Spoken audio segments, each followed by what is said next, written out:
9 वाजेपर्यंत माझं जेवण आवरते. 11 11:30 वाजेपर्यंत माझी घरातली सगळी कामं आवरतात आणि आज 1 वाजले आणि आत्ता माझी कामं आवरलेली आहेत बघा. कधी कधी की नाही ताईनं एखादा दिवस असा असतोय आपण वेळेतच उठतोय, रोज उठतोय त्याच टायमिंगला उठतोय, पण कामं आवरायचं की नाही पत्ताच नसतो. इतका वेळ होतोय आणि कसा होतोय की नाही हे आपल्याला कळत पण नाही. आज माझ्यासोबत असाच प्रकार झाला. तो कशामुळे झाला हे मी सांगते. पण मी सकाळपासून काय काय केलं हे सांगते. मला नाश्त्याला शाबूचे वडे बनवायचे होते, कारण तनूचा कणी डबा नव्हता. तो पोटभरीचा नाश्ता खाऊन जाणार होता. फक्त नीलचा डबा होता. त्यामुळे मी ठरवलं पोटभरीचा नाश्ता म्हणजे आता इडलीसाठी पण तांदूळ डाळ वगैरे भिजवायचं माझ्या लक्षात नव्हतं. त्यामुळे शाबू रात्री भिजत घातली होती आणि शाबू कणी भिजवल्यानंतर कधी पण 1-2 वेळा पाण्यानं धुवायची. त्यानंतर कणी थोडंसं शाबूमध्ये पाणी राखून ठेवायचं, म्हणजे सकाळपर्यंत अगदी छान पद्धतीनं फुलून येते. मग सकाळी ह्यामध्ये मी बटाटा कुकरला लावला. त्याचवेळी मला नीलला डबा द्यायचा होता. त्याला लाल बटाट्याची अशी भाजी आवडते, अशी सुक्की लाल बटाटा कांदा फक्त घालून थोडंसं तेलामध्ये फ्राय केलेली आवडते, म्हणून त्याच्याला पण भाजीला होईल अशा पद्धतीनेच कुकरला डबा लावला. त्यानंतर मिरची जिरं मीठ वाटून घेतलं आणि इथं कणी आता शाबूचे वडे बनवायला घेतलेले आहेत. पण शाबूचे वडे बनवायच्या अगोदर मी त्याच्यासाठी भाजी बनवून घेतली. 2 चपात्या पण त्याच्या डब्यासाठी कणी मी बनवून घेतल्या. चपातीचं पीठ मळताना मी सगळ्यांना पुरेल असंच पीठ सगळ्यांचं मळून घेतलं. फक्त बाकीचं पीठ मी आता ठेवलेलं आहे नंतर करण्यासाठी. माझ्या मते हीच चूक कणी माझी झालेली आहे. कसं होते, मी प्रत्येक वेळी डबा करताना सगळ्यांच्या चपात्या एकसारख्या एकत्रच बनवून घेते, त्यामुळे माझ्या मते कामं पटापट आवरतात. आता थोड्या करते नंतर थोडं काम करते असं म्हटलं ना की कामाला वेळ होते. आता भाजी पण बघा, मी आता नीलपुरतीच कणी बटाटा केली. आता नंतर मला दोडक्याची बनवायची. असं 2 वेळा झाल्यामुळं कदाचित मला वेळ झाला असेल.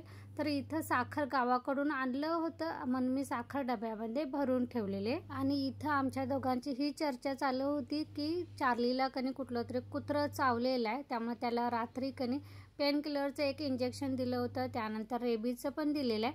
अजून डोस द्यायचे बाकी आहेत. त्यामुळे कणी त्याला इतकं म्हणजे त्याला बोलायला येत नाही, पण ते दुखत असणार ह्याचं माझी चर्चा चालली होती.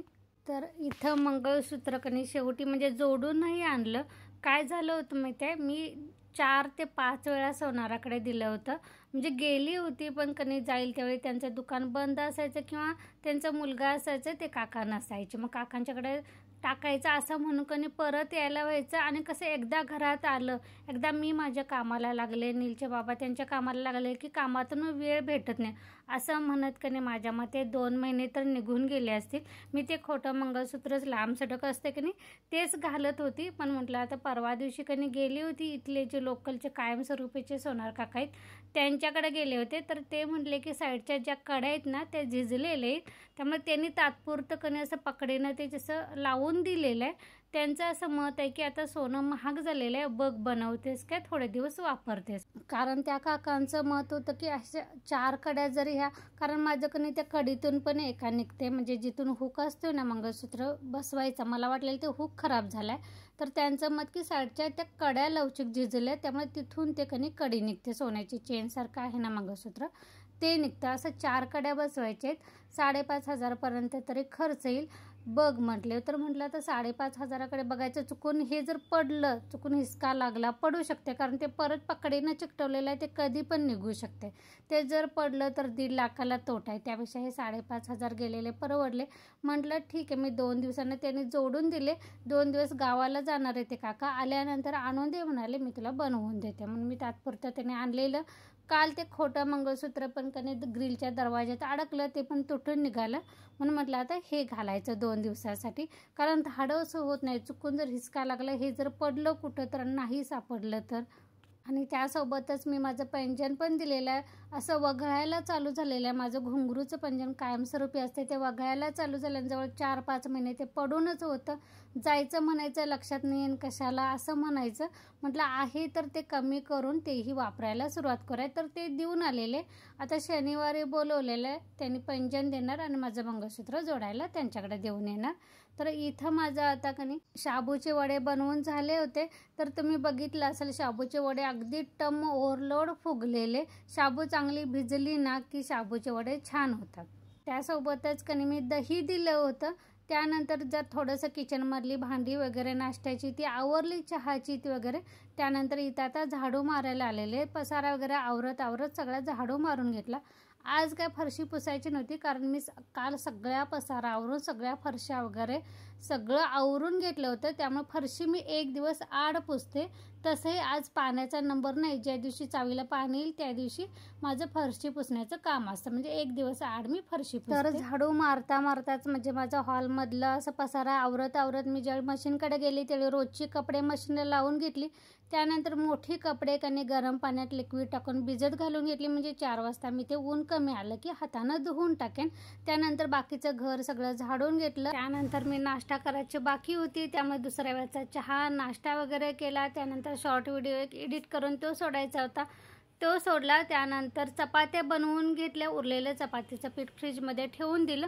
आणि आता मी दोडक्याची भाजी बनवायला घेतलेली आहे. एक सरसरीत थोडंसं मी करणार आहे, कारण सकाळची थोडी लाल बटाट्याची भाजी पण शिल्लक आहे. त्यामुळे हे दोडका डाळ टाकून मी बनवणार आहे. डाळ टाकून दोडका इतका छान लागतं. थोडंसं शेंगदाण्याचं कूट नंतर टाकायचं घट्टपणा येण्यासाठी.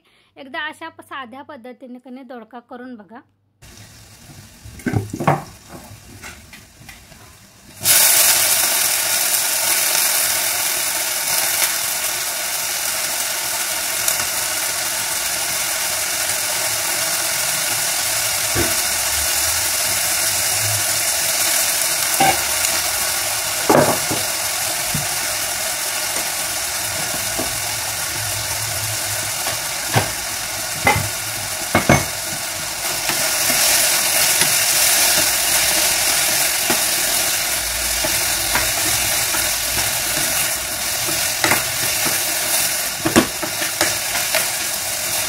तर ताईनं इथे तुम्हाला समजलंच असेल, आपल्याला वेळ कधी होतो तर एकच काम आपण डबल वेळा करतो ना, त्यावेळी अशा पद्धतीनं वेळ होतो.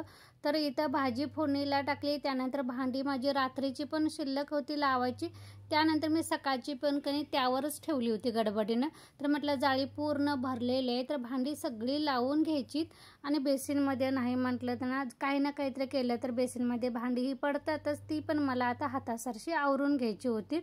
त्यामुळे भांडी लावली आणि दोडक्याची भाजी पण बघायला मला तिथं थांबायचंच होतं.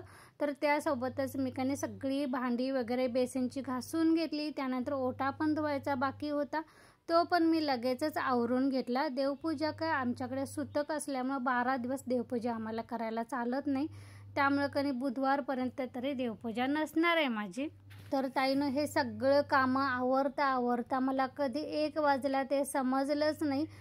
तर ही किचनची भांडी ओटा वगैरे आवरतोपर्यंत माझा दोडका पण झाला होता. गॅस बंद केला आणि म्हटलं थोडंसं आता फ्रेश होऊन यायचं आणि शांत बसायचं.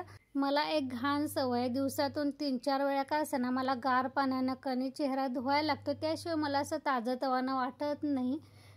तर इथं काम आवरल्यानंतर चेहरा वगैरे धुवून घेतला. आता म्हटलं थोडंसं सनस्क्रीन लोशन वगैरे लावून घ्यायचं. तोपर्यंत कपड्यांचं मशीन वाजायला चालू झालं, कारण क्विकला टाकलं होतं, कारण एकच माझ्याकडे तो बटनचा ऑप्शन चालू आहे. बाकीचे बंद पडलेत कदाचित, कारण ते बाकीचं भिजवून धुवायचं मशीनचं बटन आहे ना, ते जर लावायला गेलं तर 60 मिनिटाचं 120 म्हणजे डबल 2 तास जातात माझे. आणि पाणी पण वायफळ जातं, त्यात लाईट बिल पण मग जास्त येतं. त्यामुळे मी बाकीचे बटन वापरतच नाही. रोजची जी छोटी छोटी कपडे असतात ना ती क्विकला लावून टाकते, मोठी असतील ती हातावरच धुवून टाकते, कारण मला पर्याय नाही दुसरं मशीन घेतल्याशिवाय मी ते मोठी कपडे मशीनला लावू शकत नाही. तर इथं कपड्यांचं मशीन झालं होतं, म्हणून म्हटलं माझं थोडंसं आवरलं. त्यानंतर कपडे उन्हात घालायला बाहेर आले. ऊन तर आता कडकडीत असं पडले आणि गरमी पण चालू झाले. जवळजवळ असं मे महिन्यात कशी गरमी वाटते तसं आता ऊन कडक आणि गरमी वाटायला चालू झालेले. चला तर ताईनं ह्यासोबत आजचा व्लॉग पण मी इथंच बंद करते. तुम्हाला जाता जाता मोहरीची भाजी दाखवते. ती माझ्या इथं उगवलेली आहे. मोहरीची भाजी पालेभाजी म्हणून पण जेवणामध्ये करतात. तुम्हाला कदाचित माहीत नसेल तर मी तुम्हाला दाखवते त्याची पानं वगैरे. हे बघा इतकी छान हिरवीगार ती लिंबूचं झाड आहे ना, तिथं ही भाजी उगवलेली आहे. तर मी आत आले. झाल्यानंतर थोडंसं मला सारखं असं पाणी प्यावंसं वाटते. मला पाणी पिण्यासाठी तहानच लागावी असं काही नसतं. चला तर पुन्हा भेटते नवीन ब्लॉगमध्ये. तोपर्यंत धन्यवाद. आणि तुम्हाला जर माझे ब्लॉग आवडत असतील तर लाईक आणि सबस्क्राईब करायला विसरू नका.